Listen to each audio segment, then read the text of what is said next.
Le Seigneur est mon berger, rien ne saurait me manquer. Frères et sœurs bien-aimés, dans le vocabulaire politique actuel, on rencontre des termes comme bonne gouvernance, leadership, management des affaires et bien d'autres du même genre. Mais les auteurs de l'Écriture sainte ne connaissaient pas ces termes en leur temps. Écrivant dans un milieu beaucoup plus agricole et rural, ils étaient familiers aux termes comme berger, brebis, enclos, bergerie, et dont l'objectif, bien que théologique et spirituel, peut encore nous enseigner aujourd'hui en ce qui concerne la gestion des affaires, la gestion de la cité et même la gestion de la famille. Le quatrième dimanche de Pâques est souvent considéré comme le dimanche du bon pasteur, le dimanche des vocations. Jésus, dans l'évangile de ce jour, se définit en utilisant l'image du monde agricole. Il dit « Je suis le bon berger ». Il est berger en ce qu'il conduit les brebis au vert pâturage du royaume, comme dit le psaume 22, verset 2. Il les nourrit et les abreuve par le pain et le vin de sa parole. Il les y conduit parce qu'il est le chemin qui ne trompe pas, parce qu'il est la vérité et la vie. Jean 14, verset 6. Comme chemin, il nous conduit à la vérité, laquelle vérité nous mène à son tour et nous rétablit dans la vie abondante, dans la vie surabondante du royaume. Il est la vie qui nous comble de grâce et de bonheur éternel. Mes frères, mes sœurs, Jésus est en même temps la porte des brebis, comme il dit lui-même, Jean 10, verset 7. Porte des brebis en ce qu'il ouvre l'accès. Il ouvre l'accès à la vie en abondance. Jésus est la porte de la résurrection et de la vie de ses brebis, de ceux et celles qu'il sauve. Il est la porte donc de leur destinée présente et future. Il est la porte de la destinée présente et future. Mes frères, mes sœurs, il n'est pas facile d'être pâtre, d'être berger des brebis, comme le Christ. Car s'il existe des pasteurs irresponsables et voraces, Jean 10, versets 8 et 10, il existe aussi des brebis rebelles, des brebis dures d'oreille et de cœur, qui refusent de suivre leur berger et leur pasteur. C'est surtout pour elles que le Christ, comme envers la brebis perdue, s'emploie à aller chercher et sauver. Luc chapitre 15, versets 3 à 7. Nous faisons depuis Adam, nous faisons partie de ces brebis errantes et perdues. Mais, grâce à la croix du berger nous a appelés, elle nous a recherchés, elle nous a attendus, elle continue de le faire depuis des millénaires, jusqu'à ce qu'elle nous retrouve tous et toutes et nous ramène à la maison et nous ramène à la bergerie. Je connais mes brebis et mes brebis me connaissent, nous dit Jésus. Jean 10, verset 14. Encore, mes brebis écoutent ma voix. Jean 10, verset 3, 4 et 16. Mes frères, mes sœurs, il y a dans cette affirmation une relation d'intimité, de connaissance et d'écoute entre le berger et ses brebis. Dans l'Ancien Testament, vous vous rappelez, elle traduit une relation entre Dieu et son peuple. Dieu est considéré comme le berger d'Israël. Mais avec Jésus, cette relation revêt une nouvelle dimension. Jésus connaît ses brebis de deux manières. D'abord comme créateur. Il nous connaît parce que c'est lui qui nous a fait et que nous sommes à lui, comme dit le psaume 94, verset 7. C'est donc une connaissance naturelle qu'il a de ses brebis, ou bien car le pasteur de ses brebis. Il nous connaît aussi comme sauveur. Et là, par le baptême, c'est là donc la connaissance de la grâce. Jésus est le berger en tant que Messie. Par la grâce de la croix, de sa mort et de sa résurrection, il nous a rachetés. Il nous a fait revenir à lui, comme dit Pierre, 1 Pierre chapitre 2, verset 24. Pour cela, il connaît chacun et chacune de ceux qu'il a sauvés par la croix et par le sang de la croix. C'est pourquoi il donnera un nom nouveau pour la vie éternelle, comme dit le livre de l'Apocalypse, chapitre 2, verset 17. Mes frères, mes sœurs, si le péché nous avait fait sortir de la bergerie, comme des brebis égarées, la grâce pascale nous y a fait revenir par la conversion, par la foi et le baptême au nom de Jésus, le bon pasteur, le bon berger. Pourtant, la bonté du bon pasteur, Jésus-Christ, ne réside pas seulement dans le fait qu'il soit allé nous rechercher dans les contrées lointaines du monde où nous étions perdus.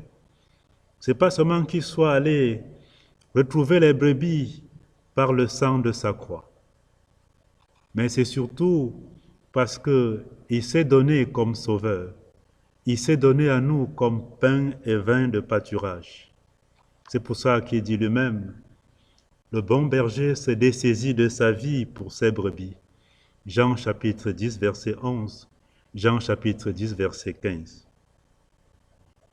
Bien-aimés du Seigneur, on voit ici, on peut tirer ici une leçon forte en ce qui concerne le leadership. Le leadership. Jésus-Christ nous enseigne un leadership de bonté et d'amour, un leadership de salut et de vie. Il connaît ses brebis pour les sauver, contrairement à nos leaders politiques qui sacrifient souvent leurs brebis, leur peuple pour eux-mêmes, pour leur pouvoir. Le Christ, lui, se donne pour son peuple.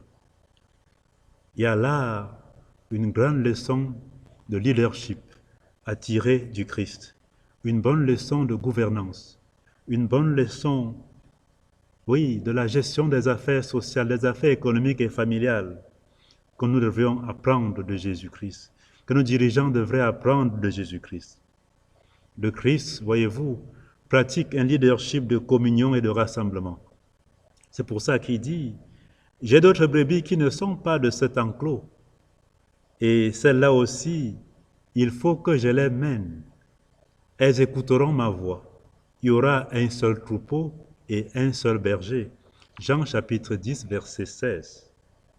Or, le leadership que pratiquent le plus souvent nos dirigeants est un leadership de division. Division afin de mieux régner. C'est un leadership que j'appelle le diabolos politique, c'est-à-dire la politique de division. Ils divisent pour affaiblir, parce que l'unité et la force du peuple parfois contrarient ou contestent leur pouvoir. Saint Augustin disait, c'est avec de bonnes brebis que l'on fait de bons pasteurs.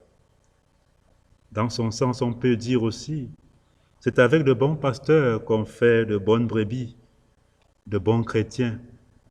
Oui, c'est avec de bons présidents, de bons dirigeants qu'on fait de bons citoyens. Et c'est aussi avec de bons citoyens qu'on fait de bons dirigeants. Un bon peuple fait de bons dirigeants et vice-versa. Un mauvais dirigeant fait un mauvais peuple et vice-versa.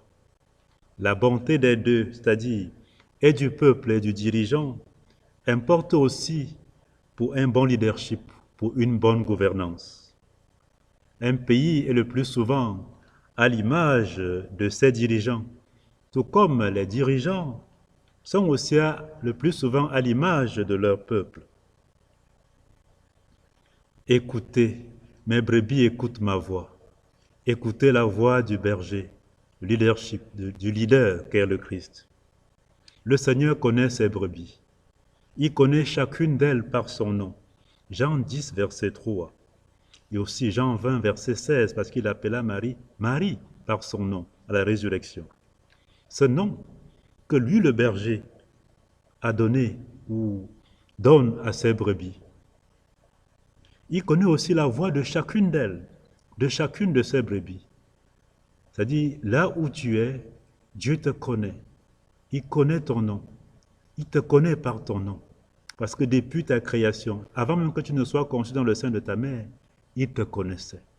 Il connaît ton nom. Il connaît ta voix. Tout ceci nous fait penser à l'écoute. Et qui dit écoute dit obéissance. Parce que écouter dans la Bible, c'est prêter oreille. Et prêter oreille, c'est avoir l'obéissance de la foi.